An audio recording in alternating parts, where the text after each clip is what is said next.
Assalamualaikum anak-anak.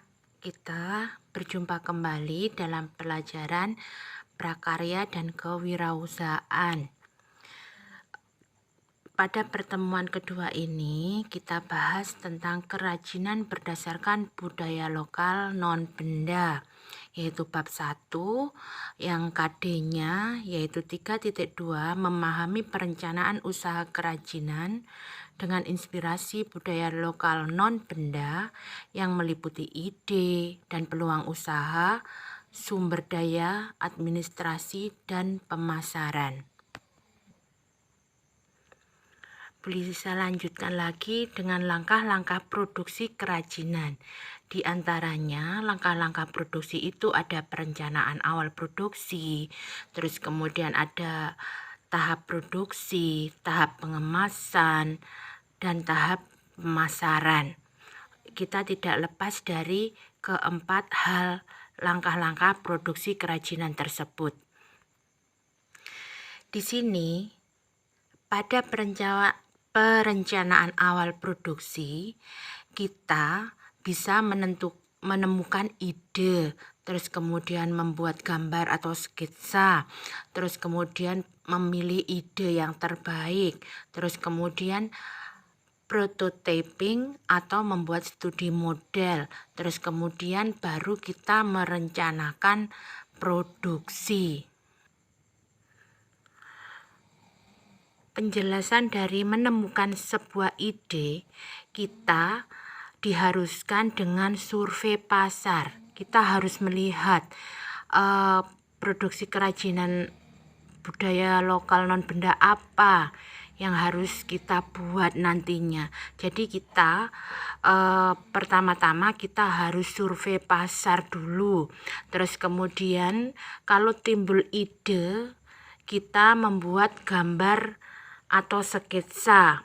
Jadi ide-ide itu dituangkan melalui gambar atau sketsa kita.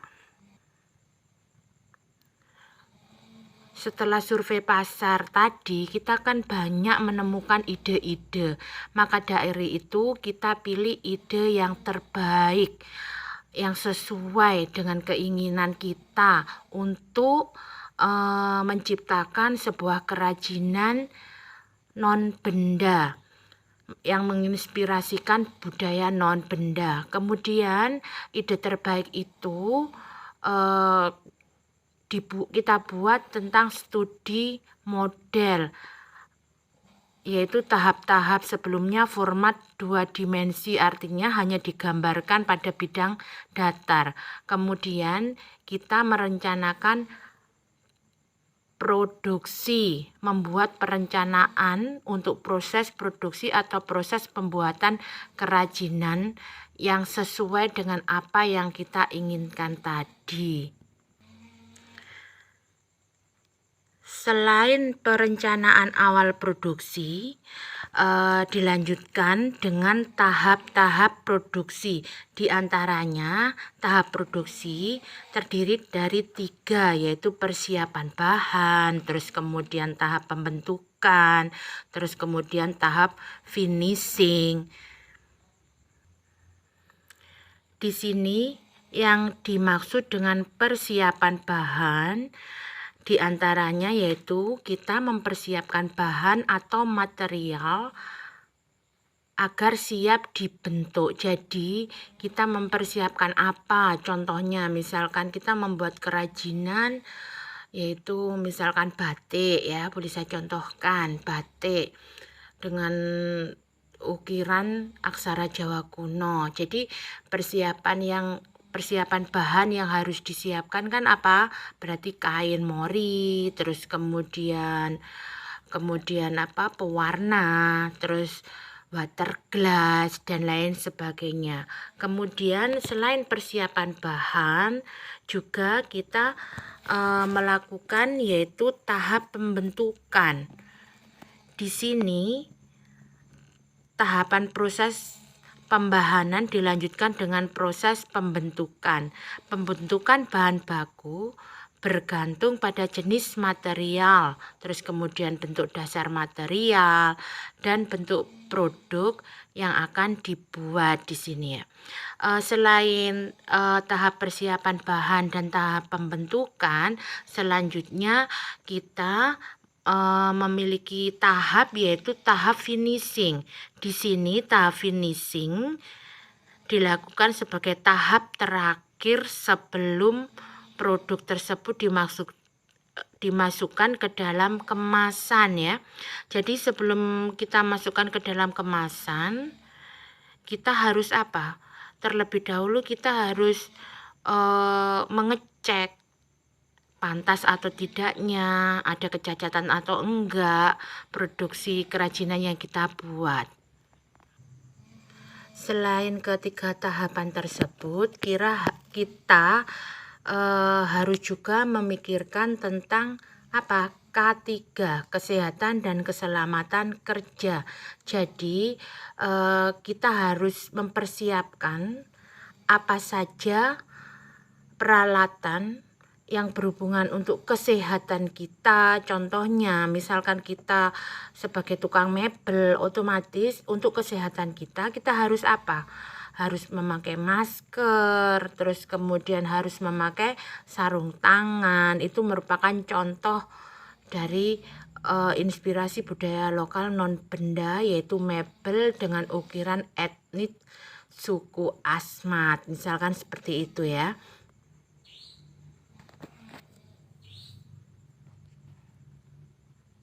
Selain perencanaan awal produksi dan tahap produksi, ada juga yang ketiga yaitu tahap pengemasan. Nah, di sini yang memiliki tujuan membuat produk menjadi awet dan tahan lama.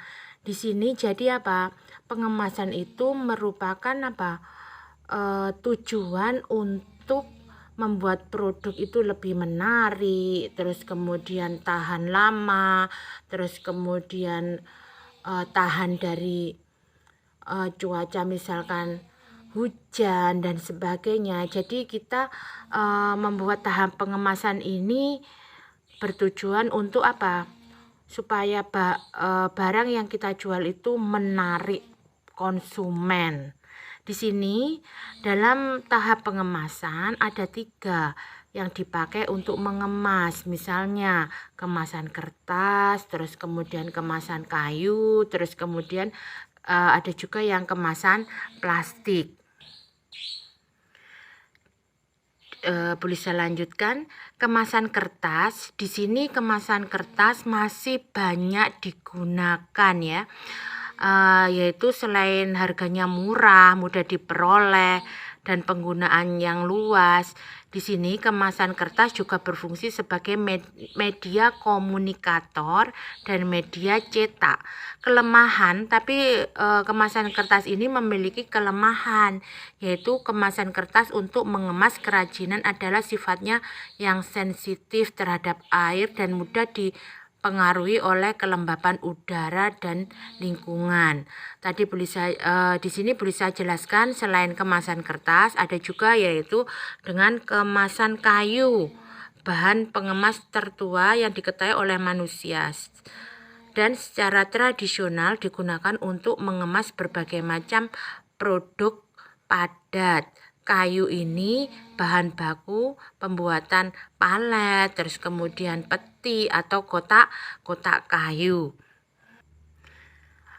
Di sini selain kertas dan kemasan kayu juga ada kita menggunakan kemasan plastik. Yaitu di sini kemasan plastik yang dikenal adalah apa? Polietilen. Kemudian apa? Polipropilen, polyester, terus nilon dan vinil film. Di sini apa? Digunakan untuk berbagai tujuan dari penjual plastik yang ada di dunia. Kemasan polistiren, terus kemudian polipropilen, polivinil, klorida, dan akrilik. kunci utama untuk membuat sebuah desain kemasan yang baik adalah kemasan tersebut harus simple dan sederhana, terus kemudian fungsional, dan menciptakan respon emosional positif yang secara tidak langsung berkata, belilah saya. Jadi kemasan ini harus mengandung apa? Menarik konsumen sebanyak mungkin sebagai identitas. Jadi apa?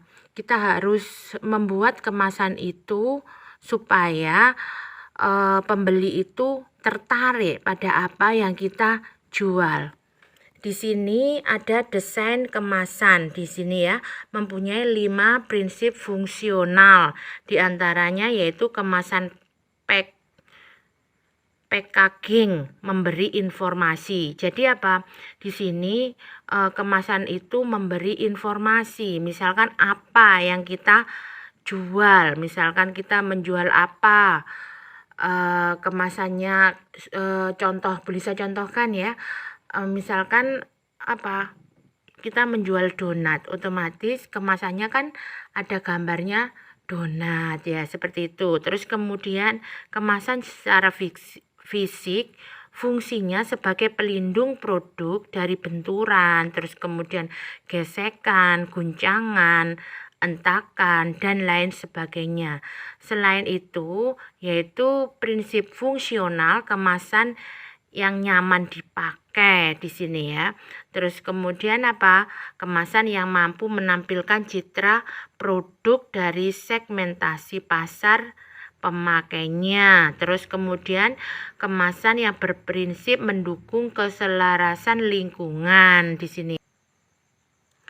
Selain dari perencanaan awal produksi, terus kemudian tahap produksi, kemudian tahap pengemasan, di sini ada juga yang dinamakan yang disebut tahap pemasaran.